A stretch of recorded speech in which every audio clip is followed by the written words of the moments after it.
สบายดีจ้ะพี่น้องสบายดีสุขคนสวัสดีตอนเย็นเด้อพี่น้องจ๋าบ่าววงอัมบาลาพอเสียวลิโอกลับเบิดแล้วค่ำเลย4-5 โมงแรงนะพี่น้องมึงเนี่ยจะเบิ่งลูกปลาค่อยเนี่ยลายแบบลายขนาดพร้อมได้มันเป็นว่าสิลายอย่างเดียวมันบอกนี่จะมีไส้ใหญ่แน่จักหน่อยก็มีไส้น้อยป้าพอเป็นแพรหยาบๆลูกปลาค่อยผู้แพรหยาบๆ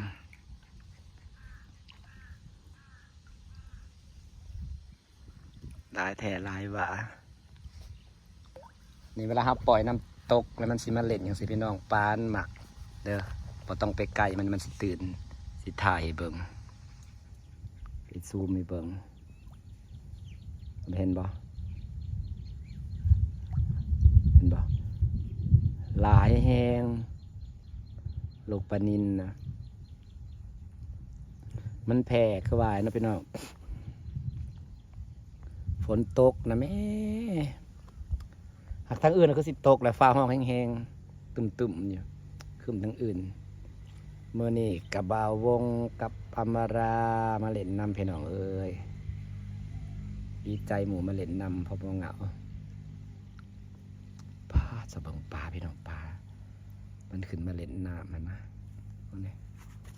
จอบเบิ่งมันก็เด้อว้าเป็นตื่นไปเบิ่งแล้ว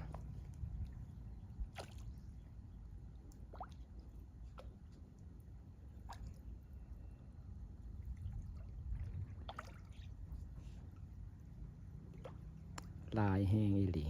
ป้า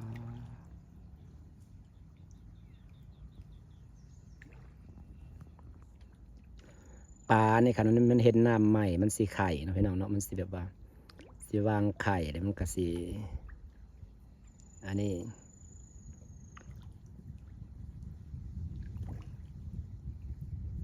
เนี่ยแผ่หรือก็จอบปลานะฮะเอาขึ้นจนเบิดมันสิแบบว่ามันสิเหมือนพวกลักลี่ลงเรืออยู่เพราะไข่ออกมาถ้าสั่นกับไข่เก่ามันหลายอย่างเขามีน้ำตกมีน้ำผุมีอย่างมันก็เห็นให้ปลาแบบว่าเห็นให้ปลาใหญ่เด้อันนี้สิเป็นไส้ใหญ่แน่เนี่ย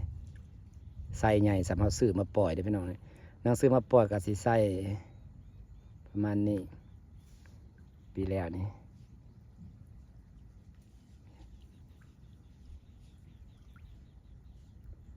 ซื้อมาปล่อยกับสิไส้ประมาณนี้แหละ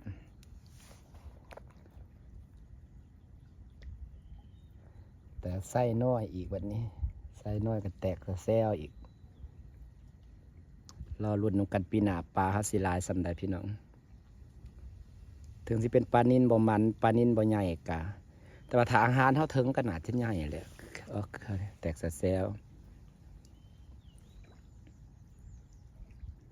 เกลือเศร้าเทียงแรงหลดมันจังใหญ่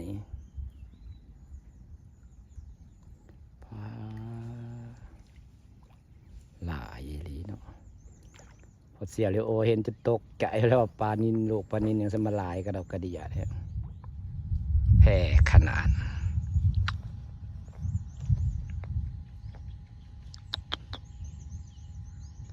มันสิอยู่เป็นหมู่อยู่เป็นกลุ่มฟังนี่จะเป็นไส้น้อยใส่เบิ่งไส้น้อยด้วยพี่น้องนี่อันนี้ไส้น้อยมันจะอยู่เป็นกลุ่มนี่เห็นตัวนี้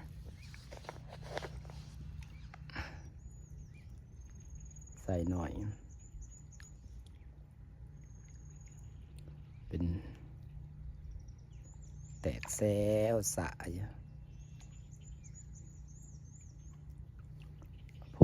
แตกแซวสะเป็นกลุ่มผู้แห่งลายผู้นะ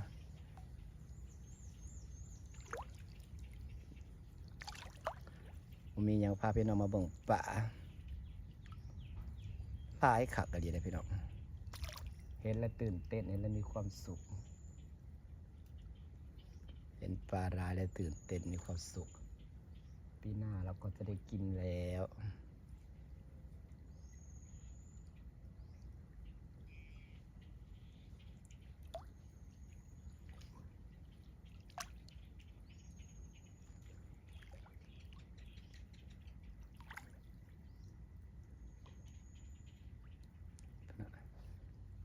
ษปลา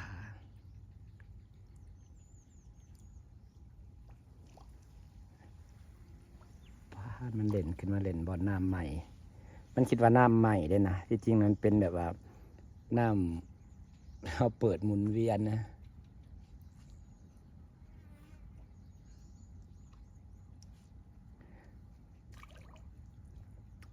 น้ำเต็มบ่อแล้วจะสิเปิดน้ำพุได้น้ำตกได้ค่ะคันเปิดตอนนี้มัน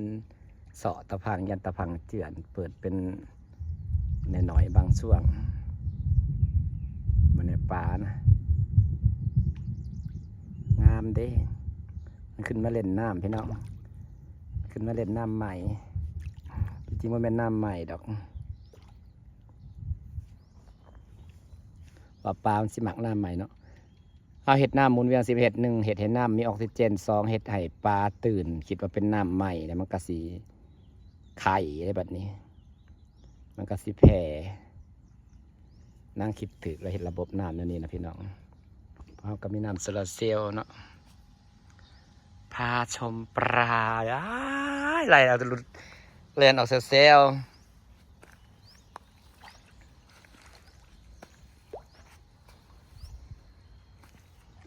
แลนออกเซลล์พาพี่น้องมาชมปลาหน่อยมันหลายคักสะอ่อนเลยพาเบิ้งพี่น้องจะได้ฝากบรรยากาศสำนี่แหละจ้ะ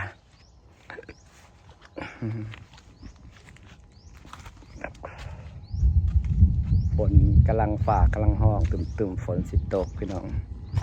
บ๊ายบายเด้อ